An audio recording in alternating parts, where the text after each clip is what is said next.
저는 지금 여러분께 말씀드릴 이야기가 하나 있습니다. 전통시장 골목 깊은 곳에서 일어난 일인데요. 60대 국밥집 사장님이 청년 깡패들을 단 10초 만에 제압했다는 이야기입니다. 하지만 이분의 정체를 알고 나면 더욱 놀라실 거예요. 저는 서울 강북의 한 재래시장에서 국밥집을 운영하고 있습니다. 이름은 이순남이고요. 올해로 62세가 되었죠. 사람들은 저를 그냥 조용한 국밥집 사장님으로만 알고 있어요. 매일 새벽 4시면 일어나서 뼈를 우리고 김치를 썰고 밥을 하죠. 30년째 똑같은 일상이에요. 시장 상인들과도 별다른 대화 없이 지냅니다. 그냥 인사 정도만 하고 말아요. 최근 들어 시장 분위기가 이상해졌어요. 재개발 얘기가 나오면서부터였죠. 어디서 온지 모를 청년들이 자주 나타나기 시작했습니다. 이들은 상인들에게 시비를 걸고 돈을 요구하기도 했어요. 처음엔 단순한 진상 손님인 줄 알았습니다. 하지만 며칠 지켜보니 체계적이더라고요. 특정 업체에서 보낸 것 같았어요. 시장을 어수선하게 만들어서 상인들이 스스로 떠나게 하려는 것 같았죠. 다른 상인들은 무서워했습니다. 나이 드신 분들이 대부분이니까요. 젊은 깡패들 앞에서는 속수무책이었어요. 경찰에 신고해도 증거가 없다며 제대로 처리되지 않았죠. 저는 그냥 조용히 지켜보기만 했습니다. 원래 성격이 말이 없거든요. 괜히 나서서 일을 크게 만들고 싶지도 않았고요. 그냥 제 가게만 잘 지키면 된다고 생각했어요. 하지만 마음 한편으론 불편했습니다. 이 시장이 저에겐 삶의 터전이거든요. 30년 동안 정을 쌓은 곳이에요. 상인들도 가족 같은 사람들이죠. 그런데 이런 일이 계속 일어나니 마음이 편할 리 없었어요.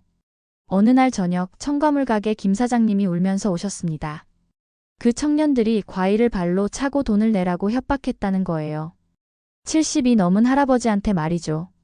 그때 처음으로 화가 났습니다. 하지만 겉으로는 아무 표현도 하지 않았어요. 그냥 김 사장님께 따뜻한 국밥 한 그릇을 대접해드렸죠. 마음을 달래시라고요. 그날 밤 잠이 오지 않았습니다. 창문으로 보이는 시장 골목을 바라보며 생각했어요. 과연 이대로 가만히 있는 게 맞을까? 하지만 저 같은 늙은 여자가 뭘 할 수 있겠어요. 그냥 참고 견뎌야 한다고 생각했죠. 다음 날도 그 다음 날도 똑같았습니다. 청년들은 계속 나타났고 상인들은 점점 지쳐갔어요. 몇몇 가게는 아예 문을 닫기도 했죠. 시장이 죽어가고 있었습니다. 저는 여전히 조용히 국밥만 끓이고 있었어요. 하지만 속으론 뭔가 끓어오르는 게 있었습니다. 오래전 잊고 지냈던 무언가가 다시 꿈틀거리기 시작했죠. 그때는 그게 뭔지 정확히 몰랐어요. 단지 불편하고 답답한 마음뿐이었죠. 그러던 어느 날 오후 제 가게 문이 벌컥 열렸습니다.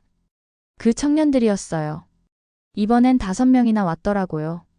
앞장선 놈이 테이블을 탁 치며 말했습니다. 할머니, 여기도 장사 힘들죠. 우리가 도와드릴게요. 한 달에 50만 원만 주시면 아무도 할머니 가게에 시비 걸지 않을 거예요. 저는 묵묵히 설거지를 계속했습니다. 대답하지 않았어요. 그러자 놈들이 목소리를 높였죠. 못 들었어요? 돈 내기 싫으면 가게 문 닫으시든지요. 그때도 저는 아무 말 하지 않았습니다. 그냥 행주로 그릇을 닦고 있었어요. 놈들은 제가 무서워한다고 생각했나 봐요. 더 큰 소리를 지르며 협박했죠. 결국 놈들은 아무 성과 없이 나갔습니다. 하지만 나가면서 한마디 던졌어요. 생각 좀 해보시고 답 안 주시면 가게 엉망으로 만들어버릴 거라고요. 저는 여전히 조용했습니다.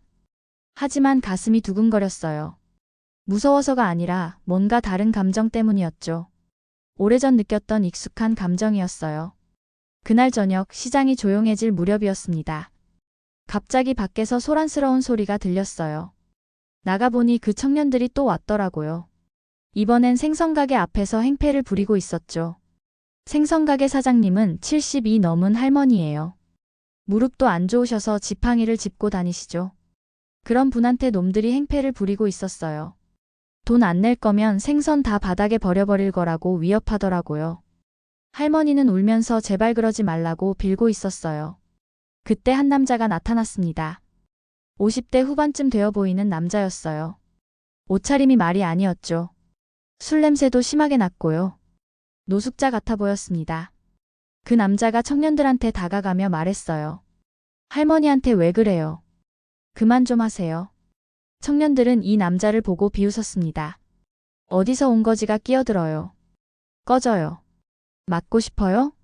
하지만 남자는 물러서지 않았어요. 계속 할머니를 보호하려고 했죠. 그러자 청년 중 하나가 그 남자를 밀쳤습니다. 남자는 비틀거리며 넘어졌어요. 그리고 바닥에 쓰러졌죠. 머리에서 피가 나기 시작했습니다. 저는 그 순간 그 남자의 얼굴을 똑똑히 봤어요. 그리고 깜짝 놀랐습니다. 30년 전 제가 알던 사람이었거든요. 서정도. 그때 저와 함께 국가대표팀에서 훈련했던 선수였어요. 라이벌이기도 했고 동료이기도 했던 사람이죠. 하지만 지금의 그는 완전히 달랐습니다. 야위고 초라하고 술에 절어 있었어요. 도저히 그때의 정도라고 믿을 수 없을 정도였죠. 청년들은 쓰러진 정도를 발로 찼습니다.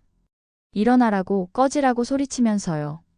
정도는 일어나려 했지만 잘 일어서지지 못했어요. 저는 그 광경을 지켜보며 주먹을 꽉 쥐었습니다. 30년 만에 다시 만난 옛 동료가 이런 모습이라니. 그리고 그를 괴롭히는 저 놈들이라니. 가슴속에서 뭔가 끌어올랐습니다. 오래전 잊었던 감정이 되살아났어요. 하지만 저는 참았습니다. 아직은 때가 아니라고 생각했거든요. 다음 날 아침 정도가 제 가게로 왔습니다. 머리에 붕대를 감고 절뚝거리면서요. 얼굴을 제대로 들지도 못했어요. 저는 묵묵히 국밥을 끓여 정도 앞에 놓았습니다. 아무 말도 하지 않았어요. 정도 역시 아무 말 없이 숟가락을 들었죠. 한참 후에 정도가 조심스럽게 말했어요. 고맙다고, 맛있다고요. 그리고 혹시 저를 아느냐고 물었습니다. 저는 고개를 저었어요. 아니라고 했죠. 사실은 알고 있었지만 차라리 모르는 척하는 게 낫다고 생각했거든요. 지금의 정도 모습을 보니 너무 안쓰러웠어요. 정도는 실망한 듯 했지만 더 이상 묻지 않았습니다. 국밥을 다 먹고 나서 고맙다는 인사만 하고 나갔어요. 그날 오후 예상했던 일이 일어났습니다. 그 청년들이 다시 나타난 거예요. 이번엔 8명이나 왔더라고요. 아예 작정하고 온 모양이었어요. 우리 어제 할머니한테 말했잖아요. 답 정하셨어요? 저는 여전히 설거지를 하고 있었습니다. 대답하지 않았어요. 못 들었나 봐요. 돈 낼 거냐고 물어보는 거예요. 그때 제 뒤에서 아이 울음소리가 들렸습니다. 돌아보니 7살쯤 된 여자아이가 엄마 치마폭에 숨어서 울고 있었어요. 놈들의 큰 소리에 놀란 모양이었죠. 아이 엄마는 미안하다며 아이를 달래려 했어요. 하지만 놈들은 더 큰 소리를 질렀습니다. 야, 시끄러워. 애 좀 조용히 시켜요. 그 순간이었습니다. 저는 설거지하던 손을 멈췄어요. 그리고 천천히 돌아섰죠. 30년 동안 한 번도 큰 소리 낸 적 없는 저였지만 그때는 달랐습니다. 아이가 우는 소리를 들으니 참을 수가 없었어요. 저는 조용히 하지만 단호하게 말했습니다. 여기 내 공간이야. 나가. 놈들은 깜짝 놀란 듯 했어요. 지금까지 한마디도 안 하던 할머니가 갑자기 말을 하니까요. 하지만 곧 비웃기 시작했죠. 할머니가 뭔데 나가라 말아야. 웃기네. 맨 앞에 선 놈이 저에게 다가왔습니다. 겁을 주려는 모양이었어요. 하지만 저는 조금도 무서워하지 않았습니다. 오히려 마음이 차분해졌어요. 30년 전 그때의 감각이 되살아났거든요. 몸에 밴 본능이 깨어나기 시작했죠. 놈이 제 어깨를 잡으려 했습니다. 바로 그 순간 저는 움직였어요. 첫 번째 놈이 제 어깨에 손을 뻗는 순간 저는 그 손목을 가볍게 잡았습니다. 그리고 살짝 당기면서 발을 걸었어요. 30년 전에 수없이 연습했던 발목 걸기였죠. 놈은 그대로 바닥에 나가 떨어졌습니다. 일어날 생각도 못할 만큼 깔끔하게 넘어갔어요. 두 번째 놈이 황급히 덤벼들었습니다. 주먹을 휘둘렀죠. 하지만 저는 이미 그 궤도를 읽고 있었어요. 몸을 살짝 틀어 주먹을 피하고 그 놈의 허리를 감쌌습니다. 그리고 허리 후리기로 던져버렸어요. 놈은 공중에서 한 바퀴 돌며 바닥에 떨어졌죠. 세 번째와 네 번째 놈이 동시에 달려들었습니다. 하지만 저에겐 별로 어렵지 않았어요. 한 놈은 업어치기로, 다른 놈은 다리 걸기로 처리했죠. 놈들이 쓰러질 때마다 바닥이 쿵쿵 울렸습니다. 하지만 저는 숨도 거칠어지지 않았어요. 마치 30년 전 도장에서 연습하는 것 같았거든요. 남은 놈들은 겁에 질린 표정이었습니다. 할머니 한 명이 자기들 동료 넷을 순식간에 넘어뜨린 거니까요. 믿을 수 없다는 얼굴이었어요. 하지만 놈들도 체면이 있었나 봅니다. 나머지도 한꺼번에 덤벼들었어요. 모두 5명이 동시에 달려든 거죠. 그 순간 저는 완전히 옛날로 돌아갔습니다. 30년 전 국가대표 시절의 감각이 완전히 되살아났어요. 몸이 저절로 움직이더라고요. 한 놈은 어깨 넘기기로, 또 다른 놈은 허리 잡아 돌리기로 처리했습니다. 나머지는 받아치기와 다리 후리기로 넘어뜨렸어요. 총 시간은 10초도 안 걸렸습니다. 8명의 청년이 모두 바닥에 뒹굴고 있었죠. 몇 명은 아파서 신음소리를 내고 있었어요. 저는 그들을 내려다보며 조용히 말했습니다. 다시는 이 시장에 오지 마. 어른들 괴롭히지 말고. 놈들은 허겁지겁 일어나더니 도망쳤습니다. 뒤도 돌아보지 않고 말이에요. 아마 평생 기억에 남을 거예요. 그제야 주변을 둘러봤습니다. 언제부터 왔는지 시장 상인들이 모여 있었어요. 모두 입을 벌리고 저를 바라보고 있었죠. 아이 엄마도 놀란 표정이었습니다. 아까 울던 아이는 이제 신기한 듯 저를 쳐다보고 있었어요. 핸드폰으로 동영상을 찍는 사람들도 있었습니다. 요즘 세상엔 뭐든 촬영하더라고요. 저는 당황스러웠습니다. 30년 동안 숨겨왔던 모습을 갑자기 드러낸 거니까요. 어떻게 해야 할지 몰랐어요. 그날 저녁 집에 돌아와서 뉴스를 봤습니다. 깜짝 놀랐어요. 제가 나오더라고요. 60대 국밥집 할머니가 깡패 8명을 제압했다는 뉴스였습니다. 누군가 찍은 동영상이 나오고 있었어요. 제가 놈들을 넘어뜨리는 장면이 그대로 나왔죠. 기자는 이 할머니의 정체가 궁금하다며 취재에 나서겠다고 했습니다. 저는 식은땀이 났어요. 이러다가 과거가 다 드러나겠구나 싶었거든요. 다음날 아침 제 가게 앞에 사람들이 줄 서 있었습니다. 평소보다 훨씬 많았어요. 모두 어제 뉴스를 본 사람들이었죠. 할머니, 어떻게 그렇게 잘하세요? 무슨 무술 배우셨어요? 가르쳐 주세요. 질문이 쏟아졌습니다. 저는 당황해서 아무 대답도 못했어요. 그냥 평상시처럼 국밥만 끓였죠. 오후쯤 되니 기자들도 나타났습니다. 카메라를 들고 와서 인터뷰를 요청했어요. 하지만 저는 거절했습니다. 말하고 싶지 않았거든요. 그런데 며칠 후 더 큰 기사가 났습니다. 누군가 제 과거를 찾아낸 거예요. 국밥집 할머니의 정체, 1984년 올림픽 유도 금메달리스트였다.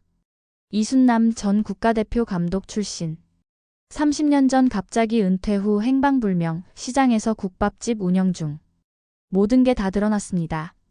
30년 동안 숨겨왔던 과거가 말이에요. 그날부터 시장이 난리가 났습니다. 사람들이 구경하러 오고 기자들이 취재하러 오고 심지어 옛날 제자들도 찾아왔어요. 시장 상인들도 저를 다르게 보기 시작했습니다. 30년 동안 함께 있었는데 전혀 몰랐다며 신기해했어요. 김 사장님이 오셔서 말씀하시더라고요. 순남 씨가 그런 대단한 사람인 줄 몰랐다고, 앞으로 더 존경하겠다고요. 하지만 저는 부끄러웠습니다. 과거의 영광이 대단한 게 아니라 지금까지 아무것도 하지 않고 숨어 살았다는 게 부끄러웠어요. 사인해달라는 사람들도 많았습니다. 하지만 저는 그냥 웃기만 했어요. 뭐라고 써야 할지 모르겠더라고요. 그러던 중 한 기자가 물었습니다. 왜 30년 동안 숨어 사셨냐고, 후회하지 않으시냐고요. 저는 그때 처음으로 대답했습니다. 후회는 없어요. 다만 조금 더 일찍 나섰어야 했나 하는 생각은 들어요. 며칠 후 정도가 다시 제 가게에 왔습니다. 이번에는 조금 깨끗한 옷을 입고 있었어요. 머리도 감고 온 모양이었죠. 정도는 제 앞에 앉더니 조심스럽게 말했습니다. 순남아, 이제 기억나지? 저는 고개를 끄덕였어요. 더 이상 모르는 척할 필요가 없었거든요. 기억나. 그런데 너 왜 이렇게 됐어? 정도는 쓸쓸하게 웃었습니다. 그리고 자신의 이야기를 시작했어요. 은퇴 후에 사업을 했는데 망했다고 했습니다. 가족들도 떠나고 집도 잃고 결국 길거리에 나앉게 됐다고 하더라고요. 술로 하루하루를 버텨왔는데 어제 뉴스를 보고 깜짝 놀랐다고 했어요. 30년 만에 저를 다시 본 거니까요. 너는 그때나 지금이나 똑같구나. 정의로운 일에는 참지 못하지. 저는 정도를 바라보며 마음이 아팠습니다. 30년 전에는 저보다 더 뛰어난 선수였거든요. 기술도 좋았고 체력도 좋았죠. 그런데 지금은 완전히 달라져 있었어요. 야위고 늙고 지친 모습이었습니다. 정도야, 너도 다시 시작할 수 있어. 하지만 정도는 고개를 저었어요.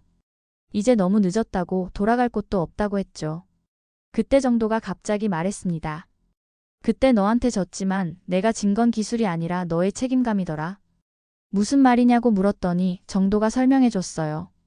30년 전 국가대표 선발전 연습게임에서 저와 정도가 결승에서 만났습니다. 치열한 경기였죠. 하지만 마지막 순간에 제가 이겼어요. 그때 정도는 억울해했습니다. 심판 판정이 이상했다고 생각했거든요. 하지만 나중에 알았다고 하더라고요. 제가 이긴 이유는 기술이 아니라 마음가짐 때문이었다고요. 저는 항상 다른 사람을 보호하려는 마음이 있었다고 했습니다. 그때도 지금도 마찬가지야. 너는 약한 사람을 보면 그냥 지나치지 못해. 그게 너의 힘이야. 저는 정도의 말을 듣고 눈물이 났습니다. 30년 동안 원망했을 수도 있는데 오히려 저를 이해해 주더라고요. 나는 당신이 있어서 여기까지 온 거예요. 당신이 있었기 때문에 더 열심히 할 수 있었어요. 정도도 눈시울이 붉어졌습니다. 그리고 조용히 말했어요. 고마워. 그 말 들으니 그동안 힘들었던 게 조금 위로가 돼. 그날 저녁 정도와 오랜 시간 이야기했습니다. 30년 동안 하지 못했던 이야기들을 모두 나눴어요. 일주일 후 뜻밖의 손님이 찾아왔습니다. 10살 정도 되어 보이는 여자아이였어요. 엄마와 함께 왔더라고요. 아이 엄마가 말씀하시더라고요. 딸이 뉴스를 보고 유도를 배우고 싶다고 한다는 거예요. 할머니처럼 되고 싶다고 하더래요. 저 그 국밥 할머니처럼 되고 싶어요. 아이의 눈이 반짝반짝 빛났습니다. 순수한 동경의 눈빛이었어요. 하지만 저는 망설였습니다. 이미 나이도 많고 가르칠 자신도 없었거든요. 30년 동안 손을 놓고 있었으니까요. 할머니 정말 못 가르쳐 주세요? 아이가 실망한 표정으로 물었습니다. 그 표정을 보니 차마 거절할 수가 없었어요. 그래, 한번 해보자. 다음 날부터 아이가 매일 왔습니다. 학교 끝나자마자 달려오더라고요. 이름은 김민지였어요. 처음에는 기본기부터 가르쳤습니다. 낙법, 구르기, 기본 자세 같은 것들 말이에요. 30년 만에 다시 하는 지도였지만 몸이 기억하고 있더라고요. 민지는 정말 열심히 했습니다. 힘들어도 포기하지 않았어요. 넘어져도 다시 일어나고 아파도 참았죠. 어느 날 민지가 물었습니다. 할머니는 왜 유도를 시작했어요? 저는 잠시 생각했습니다. 그리고 솔직하게 대답했어요. 처음에는 강해지고 싶어서 시작했어. 하지만 나중에 알았지. 진짜 강한 사람은 다른 사람을 지켜주는 사람이라는 걸. 민지가 고개를 끄덕였습니다. 아직 어렸지만 무언가 이해하는 것 같았어요. 한 달이 지나자 민지가 제법 늘었습니다. 기본기가 탄탄해졌고 간단한 기술도 할 수 있게 됐어요. 그러던 어느 날 민지가 처음으로 업어치기에 성공했습니다. 연습용 인형을 깔끔하게 넘어뜨렸어요. 해냈어요. 할머니, 제가 해냈어요. 민지의 얼굴이 환하게 빛났습니다. 그 모습을 보니 저도 기뻤어요. 30년 전 제자들을 가르칠 때의 기분이 되살아났죠. 잘했어. 하지만 기억해. 이 기술은 다른 사람을 다치게 하려고 쓰는 게 아니야. 그럼 언제 써요? 누군가 도움이 필요할 때, 약한 사람이 괴롭힘 당할 때 써야 해. 그때 너한테 지켜야 할 게 생기면 더 강해질 거야. 민지는 진지하게 고개를 끄덕였습니다. 아이지만 제 말을 이해하고 있었어요. 그날 밤 민지 엄마가 찾아오셨습니다. 감사하다는 인사를 하시더라고요. 아이가 완전히 달라졌다고 했습니다. 자신감도 생기고 친구들과도 잘 어울리게 됐다고 하시더라고요. 무엇보다 남을 도와주려는 마음이 생겼다고 했어요. 반에서 약한 친구가 괴롭힘 당하면 도와준다고 하시더라고요. 제가 가르친 건 기술이었지만 민지가 배운 건 그보다 더 큰 것 같았어요. 석 달이 지나자 시장 분위기가 완전히 바뀌었습니다. 그 청년들은 다시 나타나지 않았어요. 아마 다른 곳에서도 똑같은 짓을 하다가 혼났을 거예요. 상인들은 다시 활기를 찾았습니다. 웃음소리도 늘어났고 장사도 잘 되기 시작했어요. 제 국밥집에도 사람들이 많이 찾아왔죠. 정도도 많이 달라졌습니다. 술을 끊고 일자리도 구했어요. 시장에서 청소하는 일이었지만 성실하게 했어요. 가끔 제 가게에 와서 국밥을 먹으며 이야기를 나눴습니다. 30년 전 이야기도 하고 앞으로 계획도 얘기했어요. 어느 날 정도가 말했습니다. 순남아, 고마워. 너 덕분에 다시 살 용기가 생겼어. 저도 고마웠습니다. 정도가 있어서 과거를 정리할 수 있었거든요. 민지는 계속 열심히 연습했습니다. 이제 어지간한 기술은 다 할 수 있게 됐어요. 무엇보다 마음가짐이 훌륭했죠. 어느 날 민지가 신나서 왔습니다. 학교에서 있었던 일을 얘기해 주더라고요. 할머니, 오늘 제가 친구를 도와줬어요.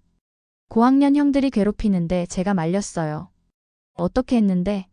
무서웠지만 할머니 말씀 생각했어요. 지켜야 할 사람이 있으면 강해진다고 하셨잖아요. 민지의 이야기를 들으니 뿌듯했습니다. 제가 가르친 게 헛되지 않았구나 싶었어요. 그러던 어느 일요일 아침 시장에 특별한 손님들이 왔습니다. 유도협회 관계자들이었어요. 그들은 저에게 제안을 했습니다. 다시 지도자로 복귀해 달라는 거였어요. 젊은 선수들을 가르쳐 달라고 했죠. 하지만 저는 정중히 거절했습니다. 저는 여기가 좋아요. 이 시장에서 이 사람들과 함께 있는 게 좋습니다. 대신 민지를 소개해줬어요. 이 아이가 미래의 국가대표감이라고 말했죠. 협회 사람들이 민지를 보더니 깜짝 놀랐습니다. 정말 재능이 있다고 하더라고요. 하지만 저는 민지에게 말했습니다. 네가 원하면 가도 좋고 여기 있어도 좋아. 중요한 건 내가 지키고 싶은 게 무엇인지 아는 거야. 민지는 생각해 보겠다고 했어요. 아직 어렸으니까 천천히 정하면 된다고 생각했죠. 이제 저녁 시간이 되면 시장이 따뜻해집니다. 아이들 웃음소리도 들리고 상인들 대화 소리도 정겹죠. 제 국밥집 앞에는 여전히 사람들이 와요. 국밥을 먹으러 오는 사람도 있고 그냥 인사하러 오는 사람도 있어요. 어떤 사람은 인생 상담을 하기도 합니다. 제가 뭔 대단한 조언을 할 수 있겠어요. 그냥 들어주고 따뜻한 국밥 한 그릇 대접할 뿐이죠. 오늘도 한 젊은 청년이 와서 말했습니다. 요즘 직장에서 힘들다고 어떻게 해야 하냐고요. 저는 그에게 말했습니다. 강한 사람은 남을 다치게 하는 사람이 아니라 다친 사람을 일으키는 사람이야. 네가 힘들 때 누가 도와줬는지 생각해봐. 그리고 이제 내가 누군가를 도와줄 차례야. 청년은 고개를 끄덕이며 국밥을 다 먹고 갔습니다. 얼굴이 조금 밝아진 것 같았어요. 저는 오늘도 국밥을 끓입니다. 뼈를 우리고 김치를 썰고 밥을 하죠. 30년 전과 똑같은 일상이지만 마음만큼은 완전히 달라졌어요. 이제 저는 숨지 않습니다. 필요하면 나서고 도와줄 사람이 있으면 도와줘요. 그게 진짜 강한 사람이라는 걸 이제야 알았거든요. 창밖으로 보이는 시장 골목에 봄이 왔습니다. 따뜻한 햇살이 내리쬐고 사람들 얼굴에도 웃음이 늘어났어요. 저는 이 평범한 일상이 좋습니다.